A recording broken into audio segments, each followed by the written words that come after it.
Hello, and welcome back to Crew Parley, the inverted version of our normal Parley. Normally, people submit their prompt at my $9 a month tier, and I respond with a video on the spot based on what they said.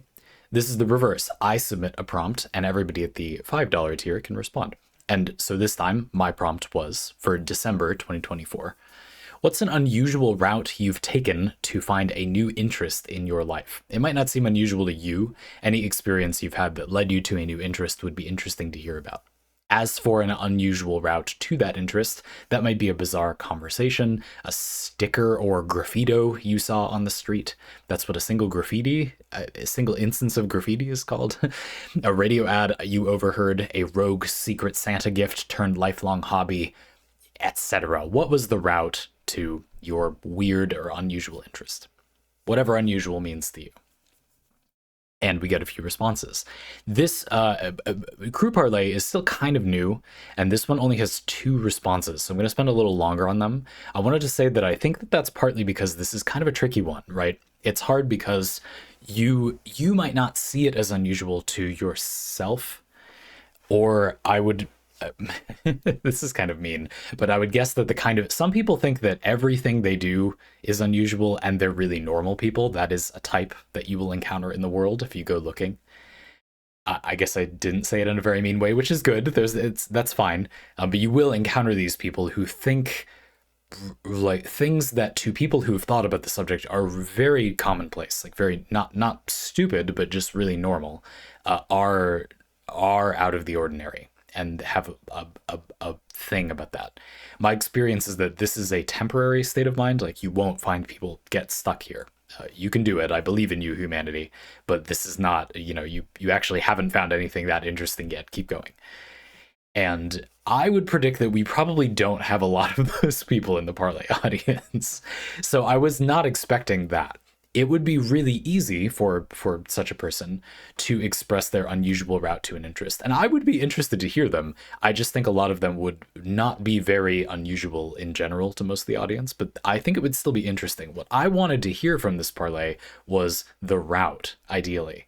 And I think that those of you who responded, you did a really good job. I just wanted to know that's hard. It's a hard one. I said in the previous one of these that I'm still kind of calibrating to what is a good question for one of these. And the one from next month, well, currently no one has responded to that, but I think maybe I got it better with the next one. So we'll see. Time will tell. But for now, let's see what we got. So we got 2. This one is from iPatch Notes. Growing up, iPatch Notes begins, I only knew anime as those hand-drawn cartoons on Saturday mornings.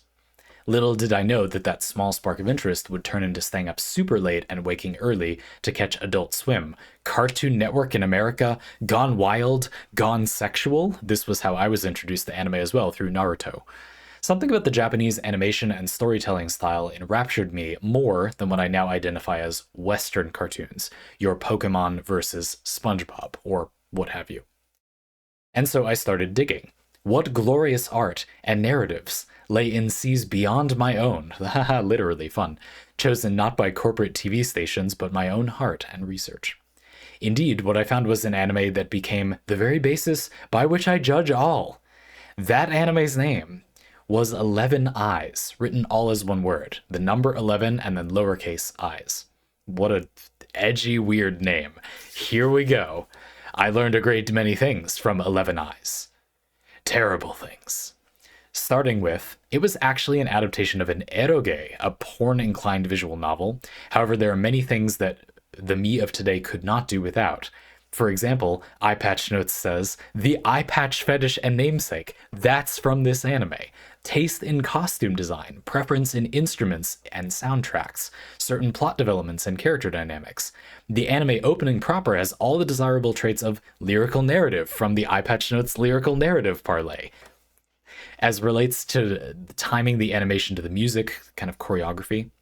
In addition to flashing all characters on screen in their protagonistic, antagonistic, and side character roles, kind of a personality showcase, Ayane, the singer behind the opening, also has meta-progression continuity in that other 11 Eyes media all contain tears.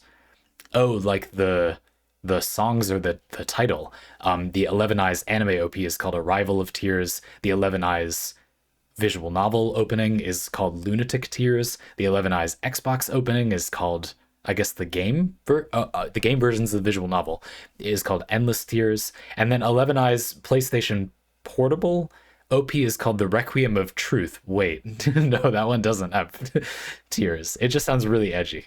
Wow, so many things, even that we as people who don't know you at all know, come from this thing. That's awesome. It's incredibly fulfilling in a way that you never get from anybody else to see. Some of you have been following the Eye Patch Notes Parley, or just Parley in general, and Eye Patch Notes has been doing a series they've called Lyrical Narrative. That's from this anime. The name Eye Patch Notes, that's from this anime. What is this show? I'm looking up 11 Eyes on a website that I believe, for legal reasons, it remains a mystery. I'm just gonna find it on the internet. It's a Wikipedia. Maybe I'll find a way to watch anime through that. I'm going to read you the synopsis, the plot synopsis, on this particular website for 11 Eyes. And I would imagine this is not how Eye Patch Notes would want the show introduced, and I don't care, because this is my parlay as much as it is yours, and I think it would be funny for people to have some part of this show, and this is what we have. So without watching the entire first episode, literally right now during the parlay, we're not doing that. That's not what parlay is. I'm going to read you this. Just really quickly, my natural instinct with anime is I am quickly looking at what the genres, I think of them more as tags, and then also the studio and producer. Do I recognize anyone? Pony Canyon is a really big anime producer. Okay.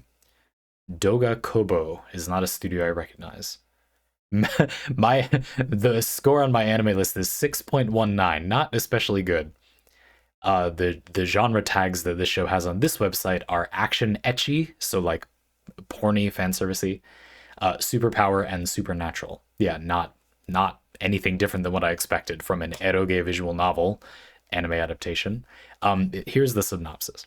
When the sky turns red, the moon turns black, and monsters begin roaming the streets, Satsuki Kakeru is at a loss for what to do. Along with his best friend Yuka, they try to decipher why they have been sent to this strange world, which is seemingly empty aside from themselves. However, when the Red Night ends, Kakeru and Yuka believed it was all a dream, until it happens again and they're left in a dangerous situation. That, I feel like we jumped over a lot there. Okay. They meet four others in the same predicament. Kusakabe Misuzu, an expert swordswoman, Tachibana Kukuri, a strange mute girl who looks uncannily like Kakeru's deceased sister. Oh, these are the waifus in the eroge visual novel. Hirohara Yukiko, a lively young girl whose personality reverts to that of a cold killer when her glasses are removed, and Tajima Takahisa, a young pyrokineticist. She has fire abilities. As the six of them band together to survive and discover what this mysterious world is, things take a turn for the worse as six shadows appear before them. And there are six of them as well. Chin stroke intensifies. Okay, that sounds funny. It sounds like a battle royale show to me. And then it's gonna have like a romance or porny angle with the characters in the battle royale, a good amount of the characters in the battle royale.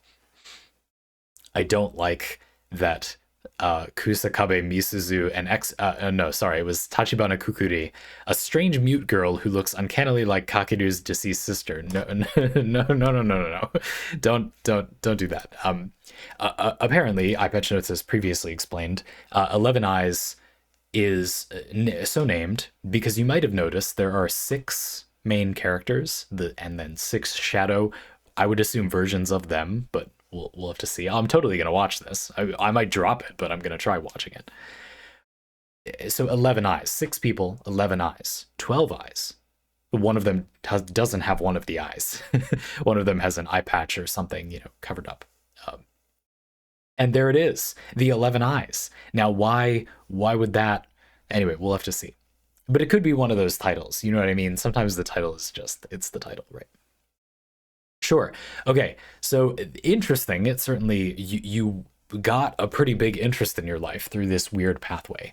The pathway, the path to get there, wasn't super strange. You know, Cartoon Network's Adult Swim gives you like the really normie anime that, you know, were imported sooner.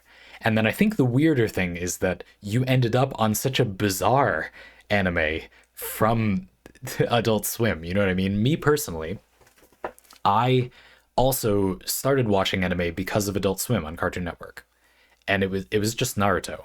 And for quite some time, I watched mostly really normal anime. I didn't love them, but I mostly watched very normal anime. You know, I quickly jumped to Code Geass and Sword Art Online, and it's the anime that people who aren't familiar with anime like incredibly widely watched. A very common, you know, not that great anime. Code Geass is okay, maybe, but I don't think it holds up that well. And most of the shows that I feel like are really good, and I can substantiate that because I've rewatched a lot of the shows that I at the time watched but don't think are that good anymore. A lot of the really good stuff I watched later. It was weirder, it's more specific, and in a way, this is kind of expected. When things are broad, when things have mass appeal, when things are popular, I often harp on this idea that that doesn't mean they're good. It means they're broad. It means they appeal to a large number of people. Now, a great talent that some people have is to make a piece of media that is broad in its appeal without making it worse. Now, that might seem weird. Why does making it broad in its appeal make it worse? Well, it makes it less focused. If you take a shotgun and you make the spread wider, well, you do less damage to anybody in any part of it, right? Same thing. That's just a metaphor, of course. Often, when a piece of media becomes more broadly applicable, it appeals to a wider number of people. It does that by including parts that appeal to more groups, so that some of the whole appeals to, you know, a wider range of people. But as a result, all of the whole doesn't appeal to any individual person, or is much less likely to appeal to any individual person.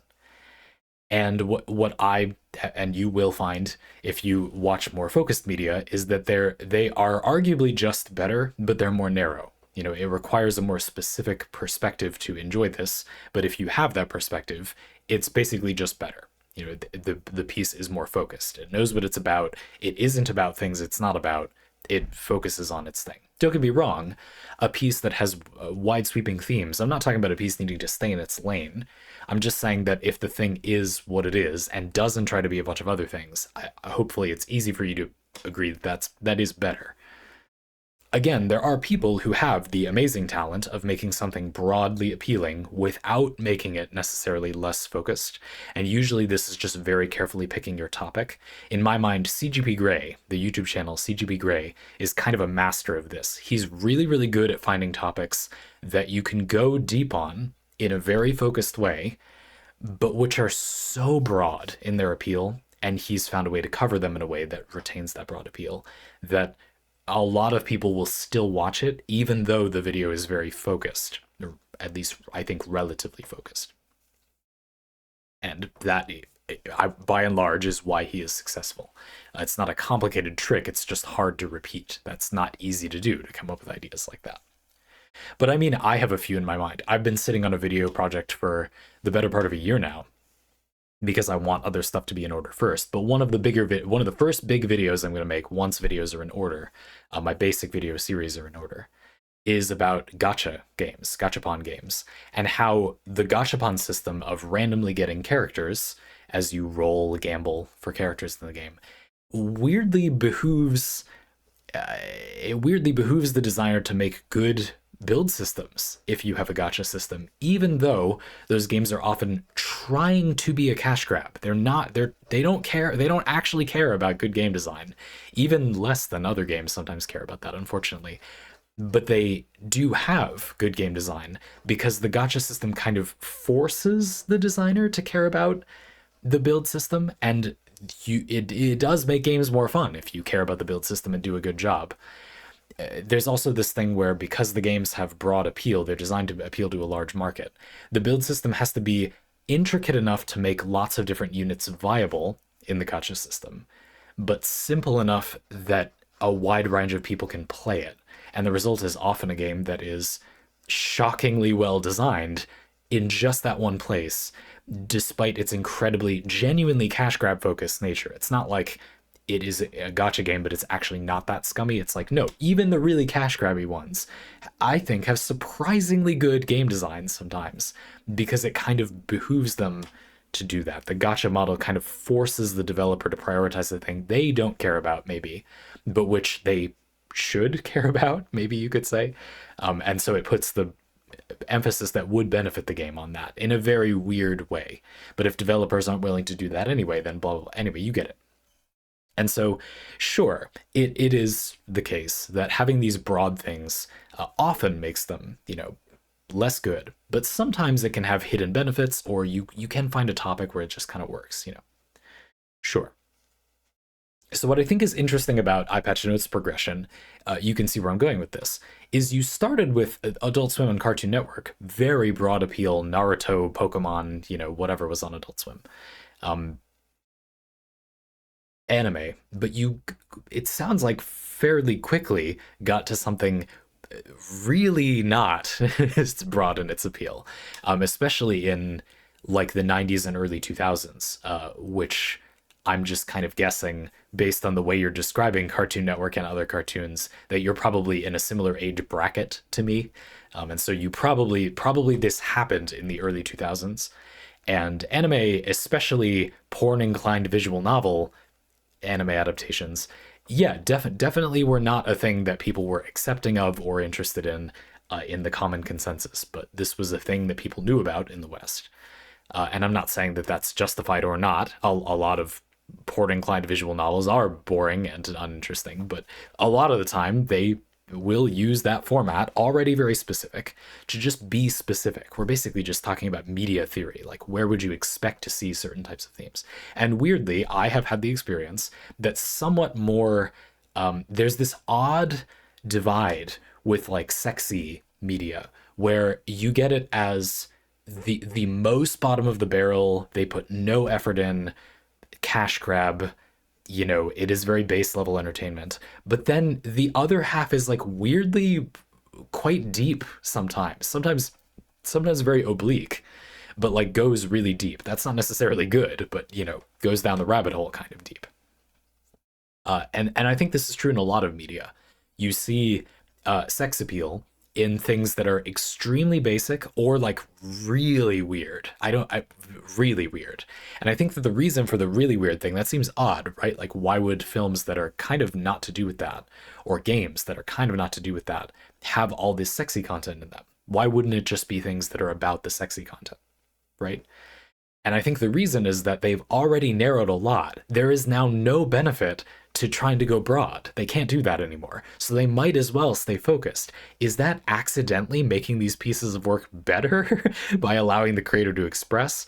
I think a lot of the time, no, but it does mean that if the creator has a weird idea, there's not much drawback to including it. And so maybe that's where you get those.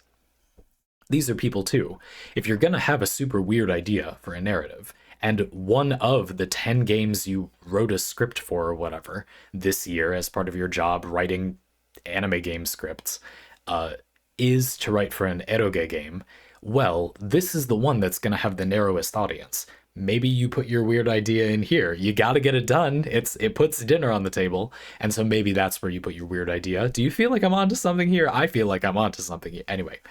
And so that broad to specific cone, I think it's fascinating that you would have gotten to this very quickly. That is similar to, but not the same as, a path I took through my life when I started watching anime. But I didn't end up at, to be blunt, anything interesting at all until way later. There were a few tiny exceptions. I watched Serial Experiments Lane at a time that I didn't appreciate it, and Ghost in the Shell Standalone Complex. And those shows were well, I don't know about Serial Experiments Lane. That was kind of just weird in my opinion. I don't think that's actually that great, but it's interesting and very different than what I'd watched. And then Ghost in the Shell Standalone Complex, I think, is very good, having rewatched that recently. That was a lot better and kind of different than a lot of the things I'd watched at the time. And I definitely had the experience of, from my frame of reference, it wasn't that good. And so that's another reason why I think this is fascinating, iPatch Notes. in many ways, I would say that the reason people do the progression that they do, they see Naruto on Adult Swim, and then they watch Sword Art Online and Code Geass, and Code Geass is kind of like extremely weird, a wild, very theatrical, overdramatic anime kind of show. And then they start watching all sorts of stuff. They watch your Death Note, they watch your, I don't know, man, like Mirai Nikki, I probably watched when I was younger, Future Diary, which is terrible. I truly awful, in my opinion. But it was like what I'd seen, and I think I tolerated it at the time. I didn't like it, but I definitely didn't hate it at the time, and I definitely hate it now. So that was different. And what's happening here? What's happening here is my taste is growing, but by jumping from its context. You know, I watch this and now my context is here, and now there's something over here, so I watch that, and now my context moves over here. And then there's something over here, and I watch that, now my context is over there, and it moves like that. It's a little inchworm. It's a big inchworm of your life. And I think broadly this is how people's tastes develop. They inchworm from thing to thing. Leapfrog, if you like, through their tastes. And when something tastes bad, a food or a drink tastes bad, and you think this just tastes bad, it just does taste bad, but you know in the world there are lots of people for whom it tastes good, that's probably what happened. They probably had a leapfrog or an inchworm progression line that you don't have or is non-obvious to you. And if you could find it, you probably can acquire that flavor. You probably would come to enjoy that if you took the same pattern. There's a study I saw that had the very simple conclusion that if a human continues eating something, most of the time, 80+% of the time, they report that they genuinely like the taste of it over time. If anybody likes the taste of it, if it's not something that's just gross, if a human eats food from like some culture that is trying to make the food taste good to them, and they eat it for long enough, they usually just like it. And I would argue that that's what I'd expect to be true. Most taste is objective if you get the right materials first, basically. Like, this is just good, but you need some tools, some experience to be ready to enjoy it. And enjoyment, indeed, is much more about good things than bad things. There's good stuff in here. You might need to get around the bad, or there needs to be little enough bad stuff, or you need a perspective where those things you're used to are prepared for those things without tolerating things that are just of no value. And that is the tricky method of analyzing, I think, whether something is actually good. I really want to watch this anime now, but we have more Parley to do.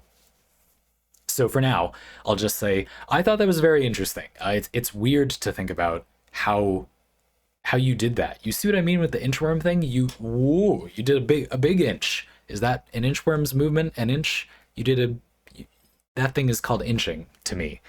You jumped kind of. And now iPatch might just be leaving some details out, but I have a feeling you're not iPatch Notes, because you have had it sounds like had the iPatch thing for a while. This has been a part of your personality for some time, and therefore you did see this pretty early on. That's wild, and it really enjoyed it in a way I didn't. Again, I did watch some weird little shows here and there, but I didn't like them, and in many cases I've gone back and went, no, that's pretty good actually. Here's another good example for me. I watched Durarara.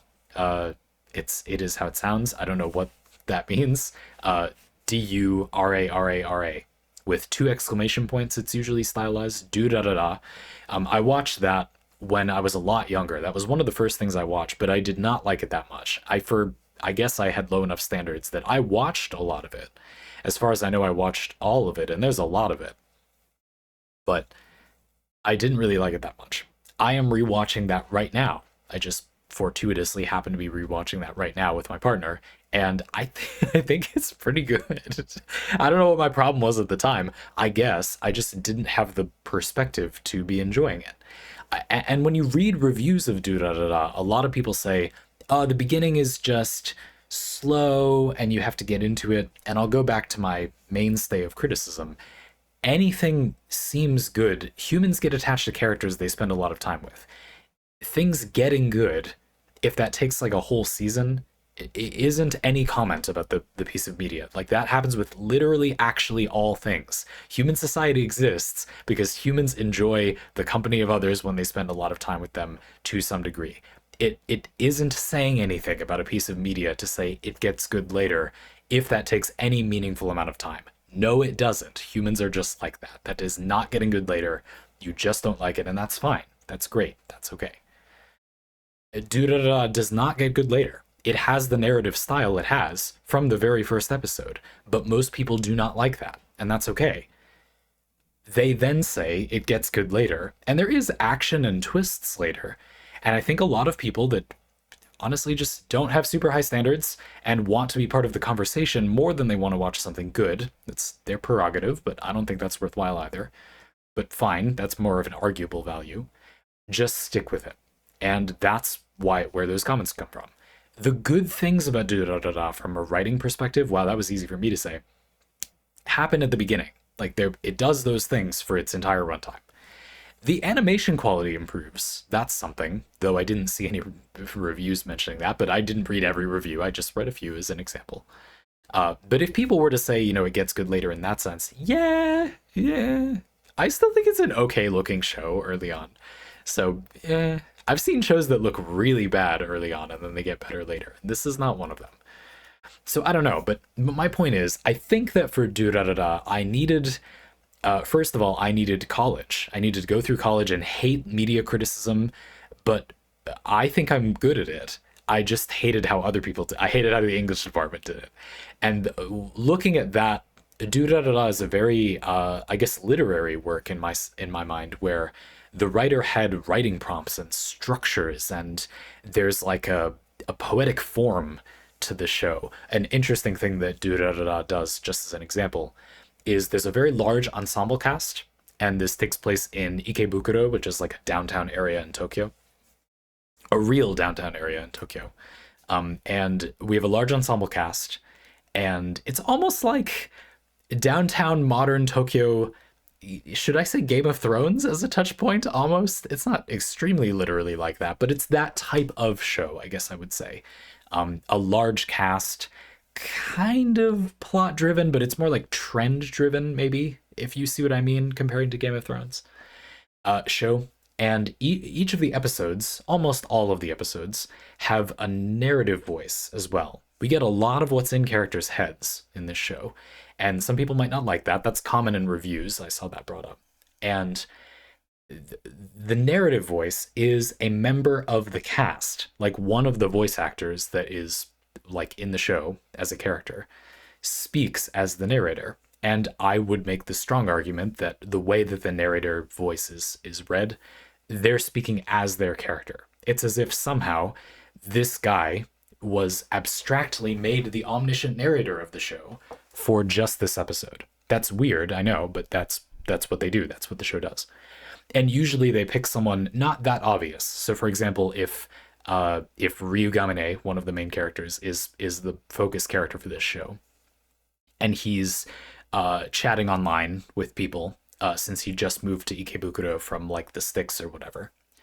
So he's in the big city now and he's chatting to people online. The narrator of that arc is usually not going to be something like his friend Kida, his close friend Kida. It's usually going to be like the sushi bar guy Simon, who isn't that related to him on the surface.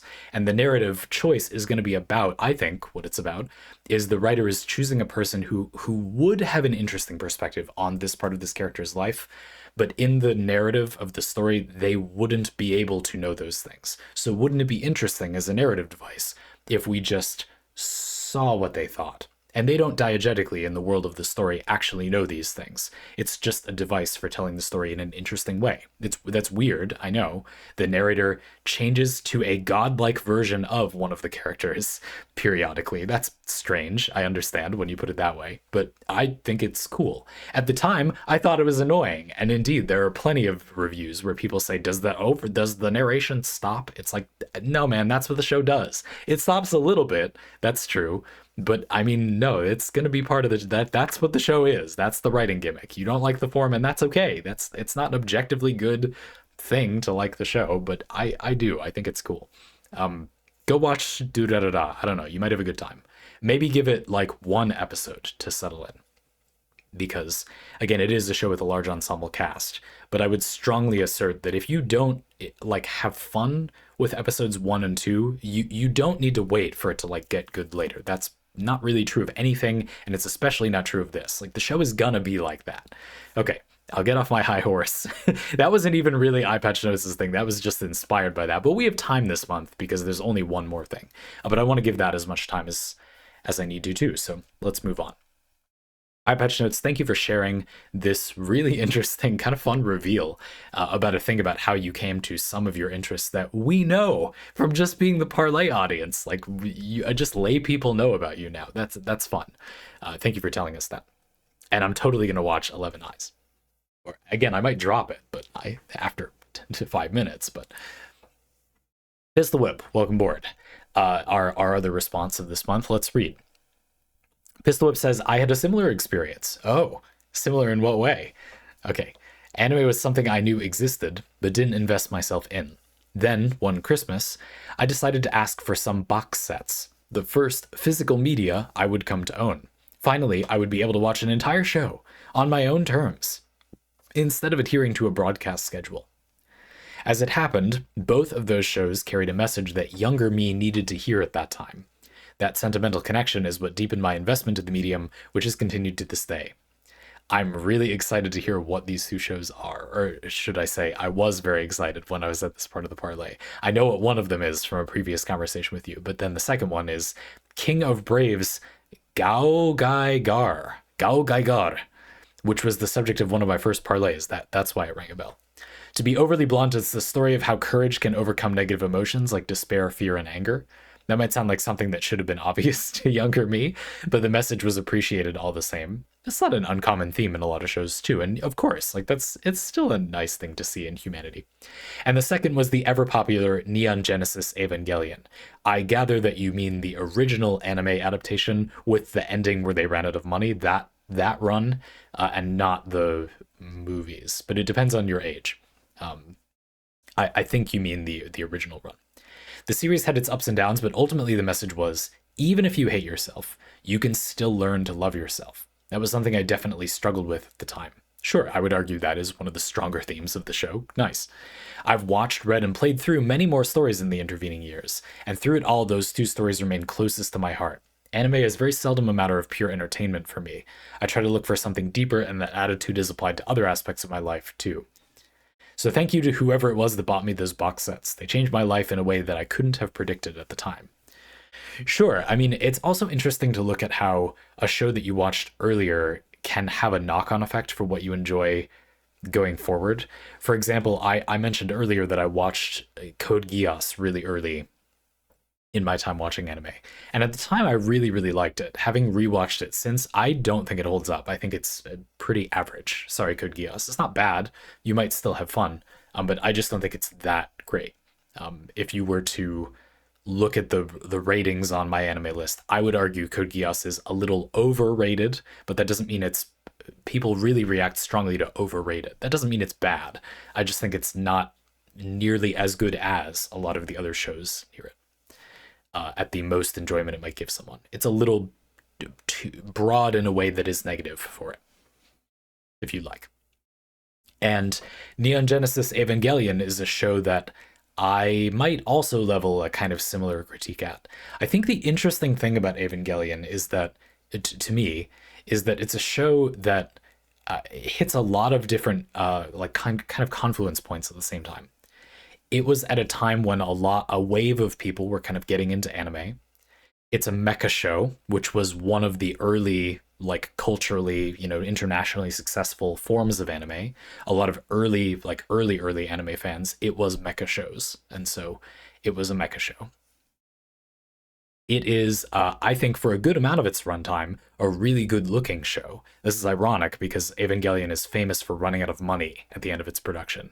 Now, when I say running out of money, people imagining this, it's quite literally a slideshow for the last 2 episodes. And they later made a reboot movie when they had more money as the show caught on that was the actual ending, basically. They quite literally ran out of money. I'm not just saying it looked ugly for the last 2 episodes. It it wasn't for the last two episodes. Sorry, Evangelion. It's not their fault, really. Although they maybe spent that money on the beautiful, absolutely stunning animation, and especially I remember the backgrounds. For me, that's what it is. Of the first couple episodes, or the city getting destroyed, like it is a really phenomenal looking show at times. And particularly, it's often, this is really common in media criticism, but it's got really good camera work, or the version of that for an anime.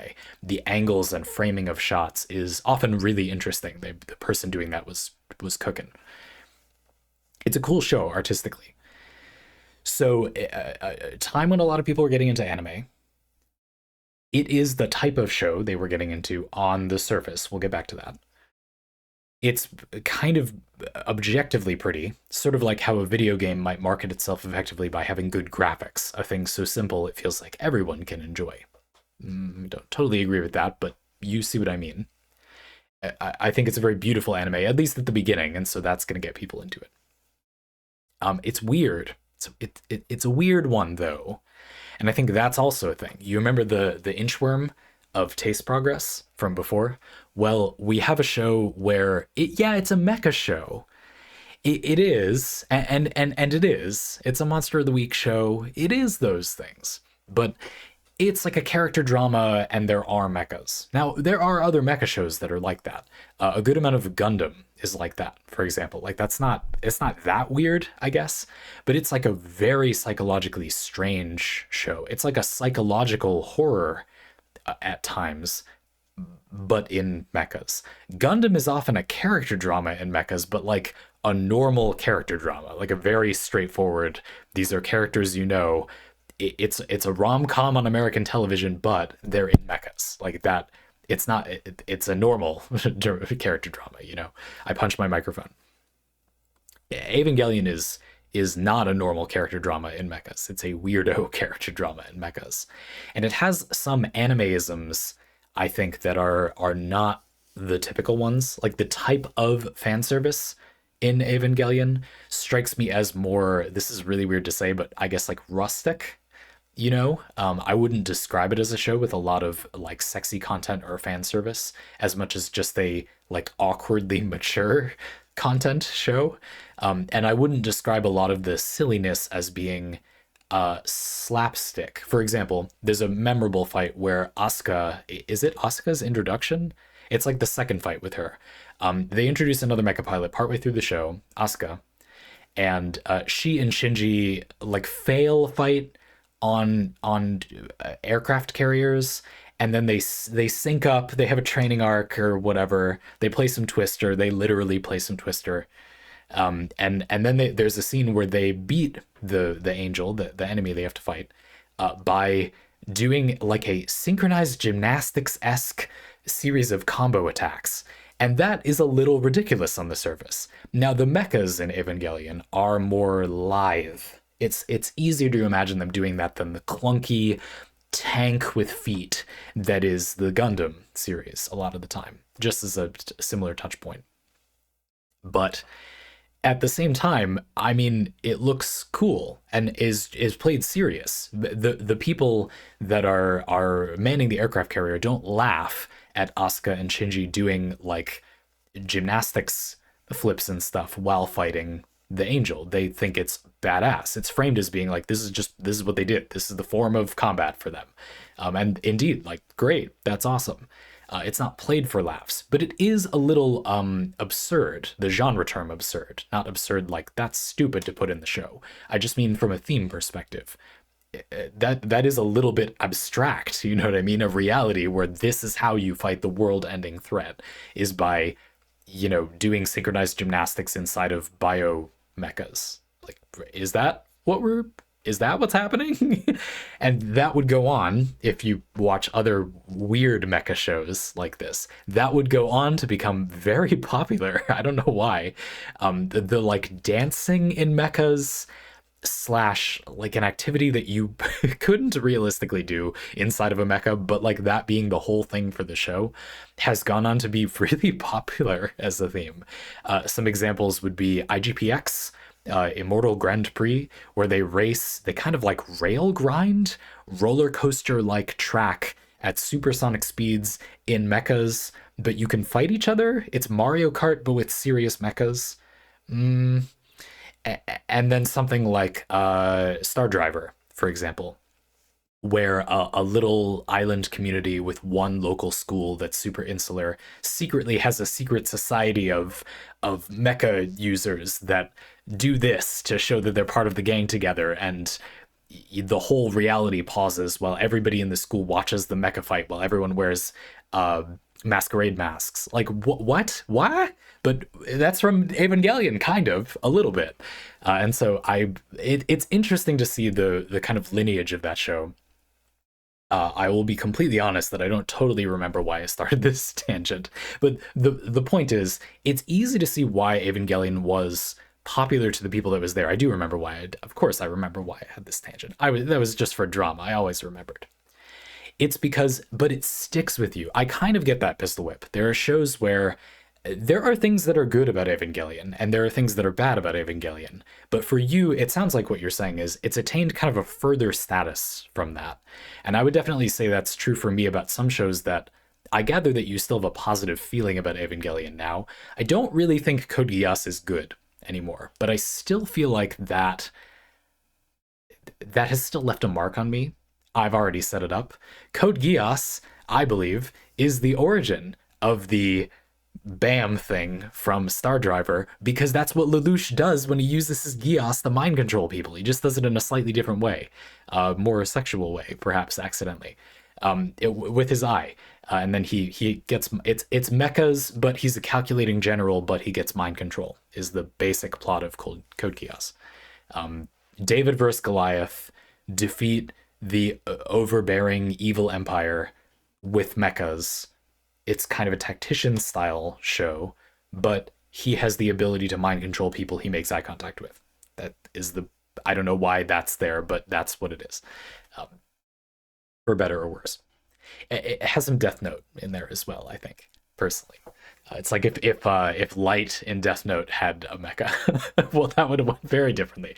Anyway, and so it's interesting to see how these shows kind of stick with you. I'm fond of a lot of those ideas.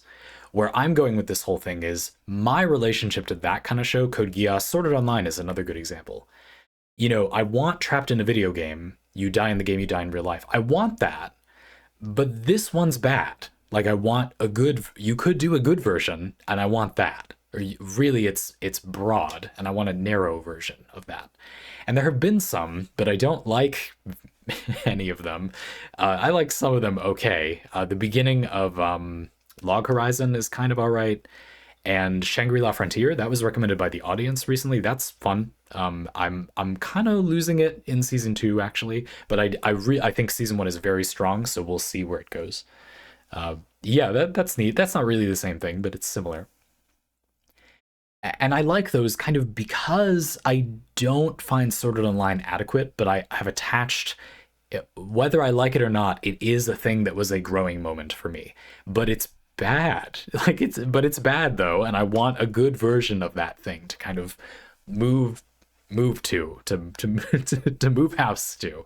I want to hire a moving company and move my brain to these better shows.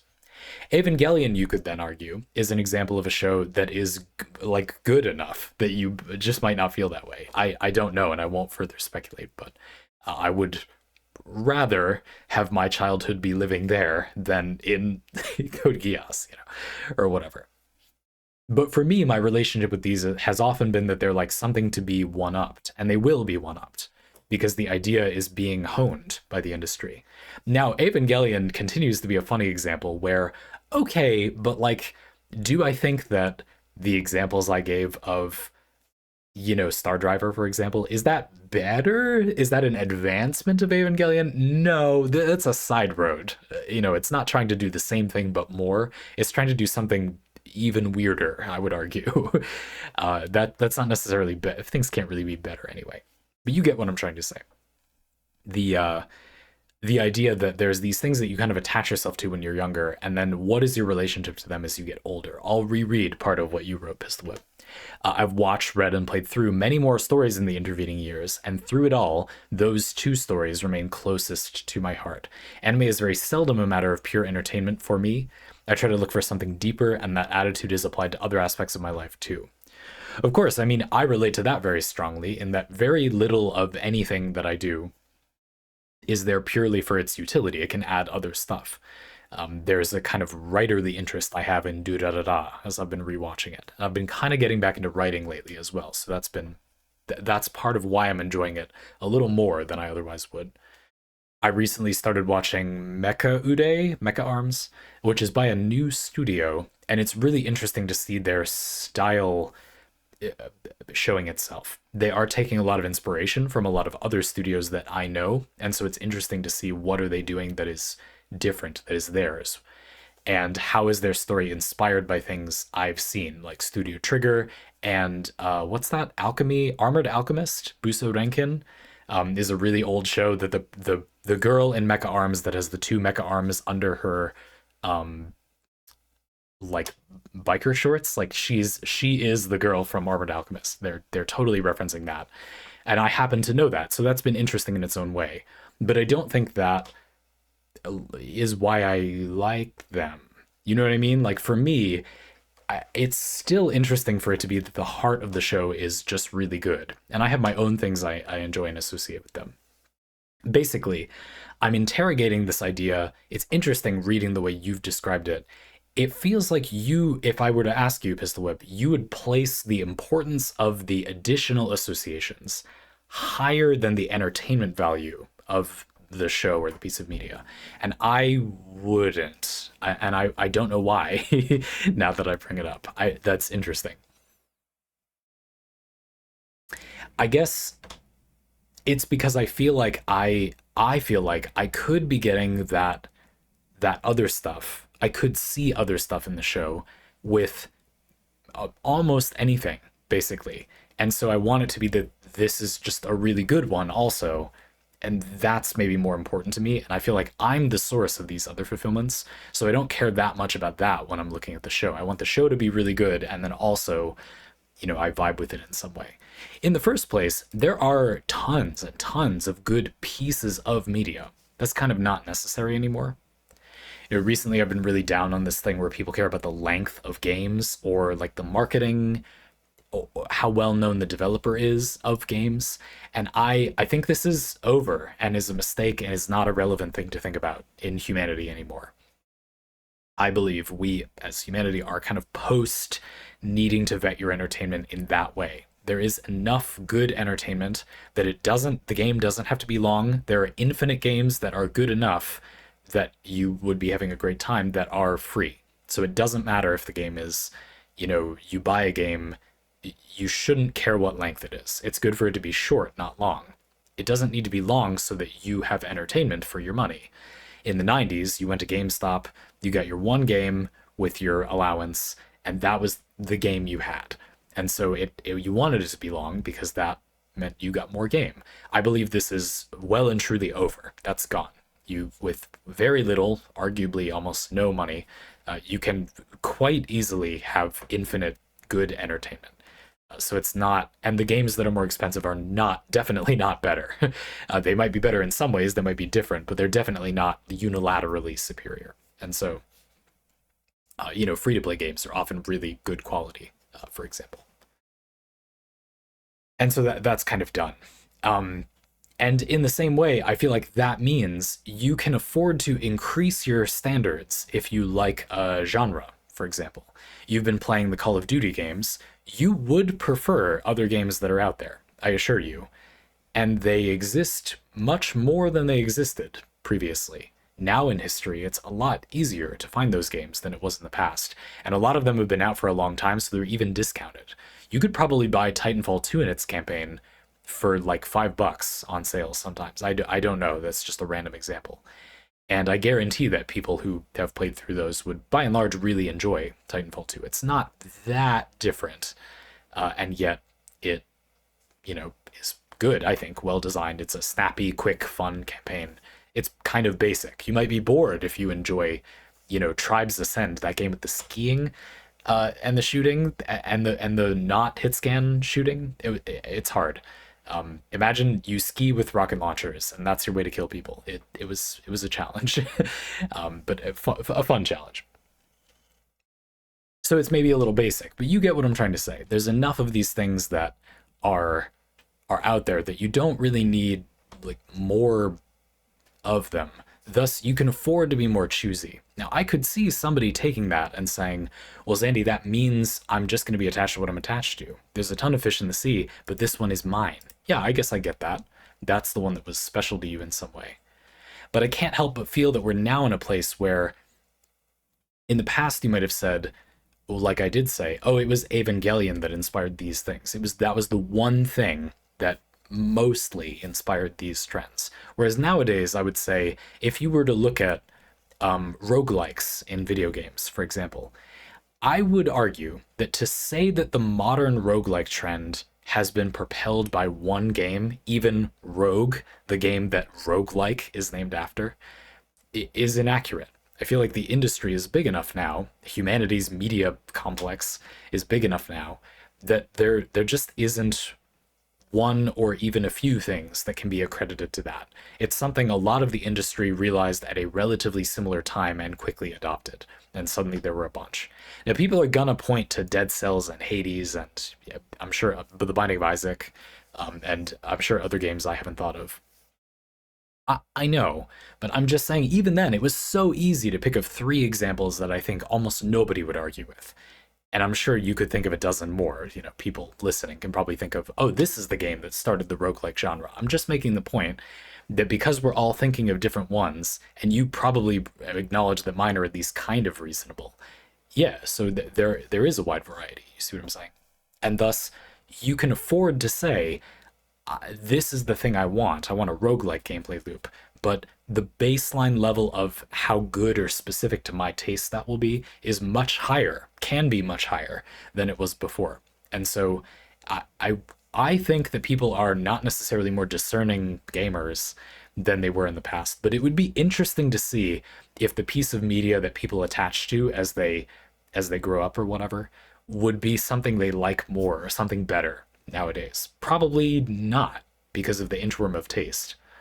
But I don't know. I mean, and I'm not talking about anything about you, Pistol Whip. I feel like Neon Genesis Evangelion, if anything, is a pretty cultured thing to enjoy. You know, like wow, an intellectual as you were gaining that taste. Whereas liking Sword Art Online and Code Geass, I'm hoping that future generations can like something just better. Just skip that step, you know.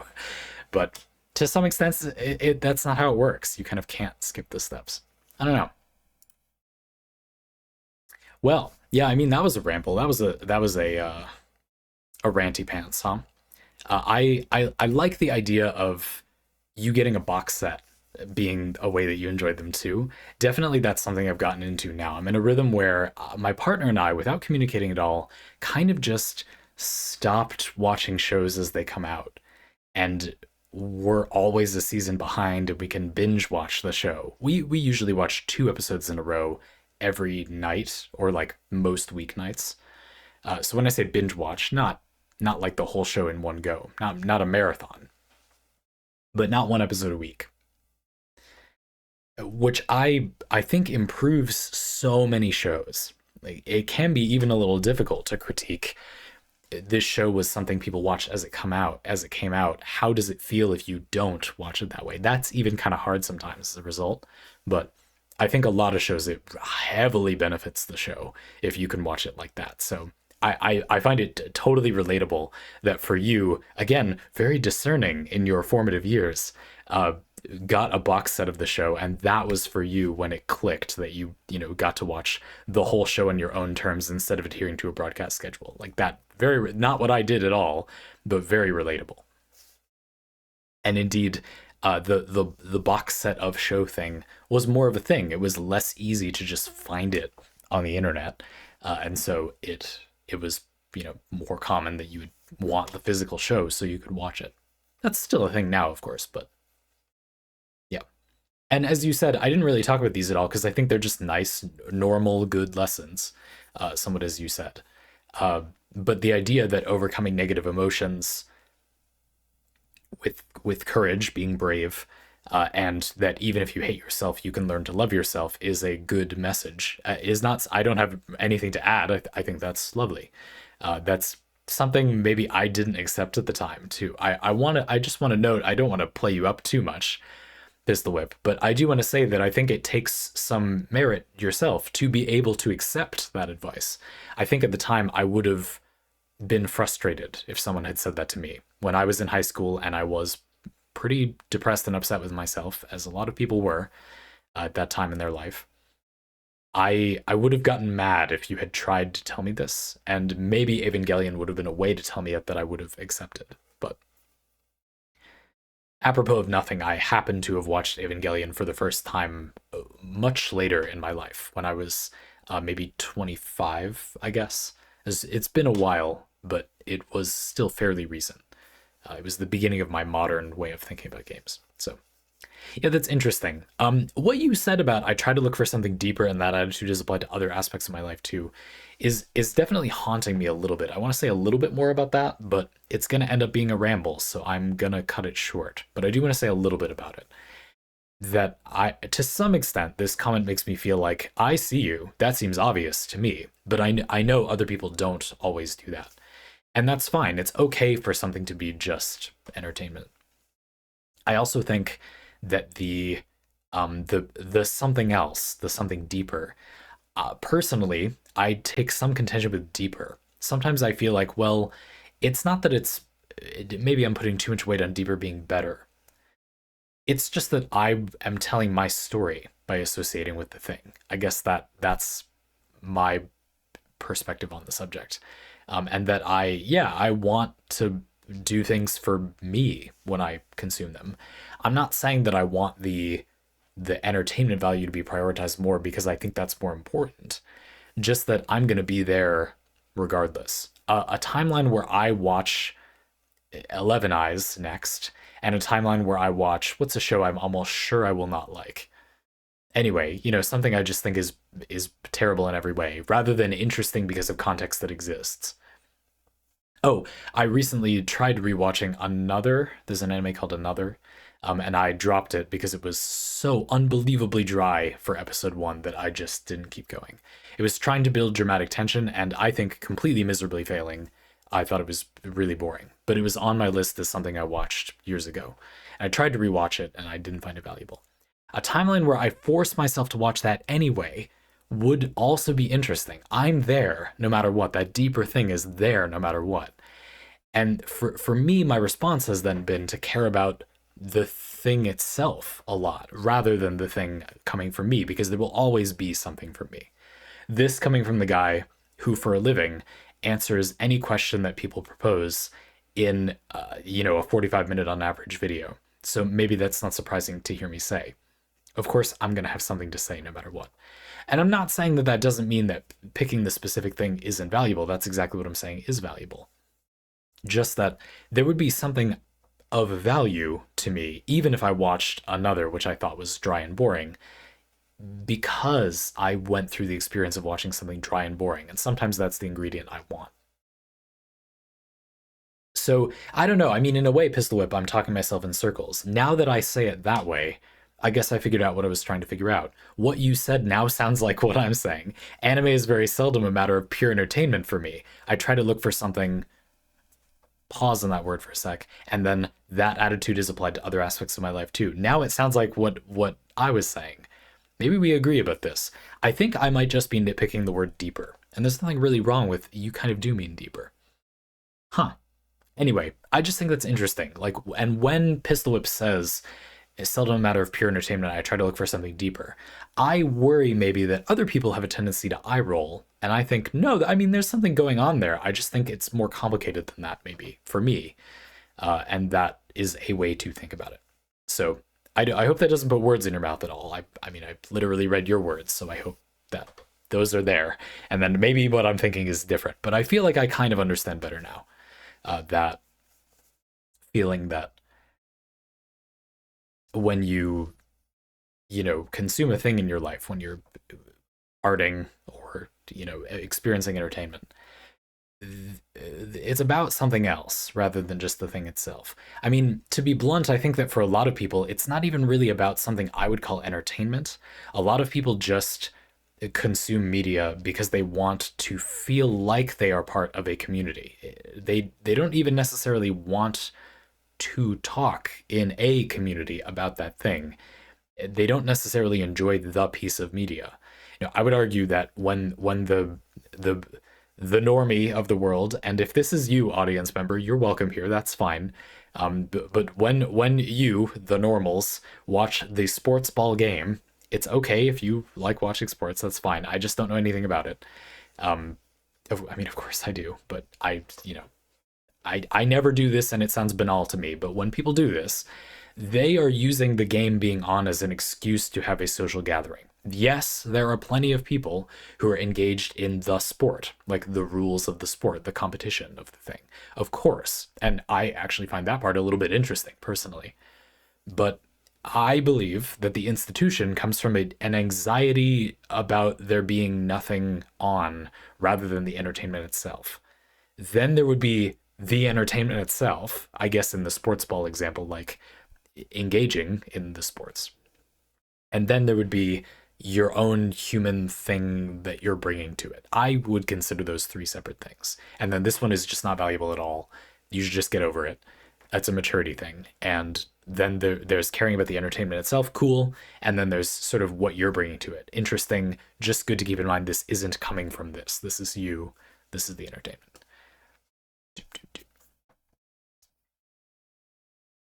Yeah, so that was my dissertation on media criticism. Sorry, this was January 2025 Crew Parley, right. Thank you for submitting two really good prompts. You gave me a lot of stuff to work with. And again, I hope that next month and in the future, I'll do something that will appeal to more people. But I also think it's great that people still responded and we get to do a little thing about this. To some extent, it's that thing too, where if not that many people respond, hopefully people feel comfortable just swoosing in there. I want to do one anyway. And if one of them doesn't get a lot of responses, it's going to be hard for me to get people to remember that this is a thing that I'm doing. So if there are no responses on one of these, or not that many, please feel free to jump in and do something. Don't feel like you're taking over or whatever. I asked you to do the thing. It's okay. You're not being self-centered. I think that those of you submitting to this, honestly, if anything, you could be a little more self-centered. That's my, I would say that's my 2 cents, but it's literally not. So anyway, if you want to participate in these, you can do that using a link in the description. These are at the $5 tier, but if you have Parley at the $9 tier, obviously you get this too.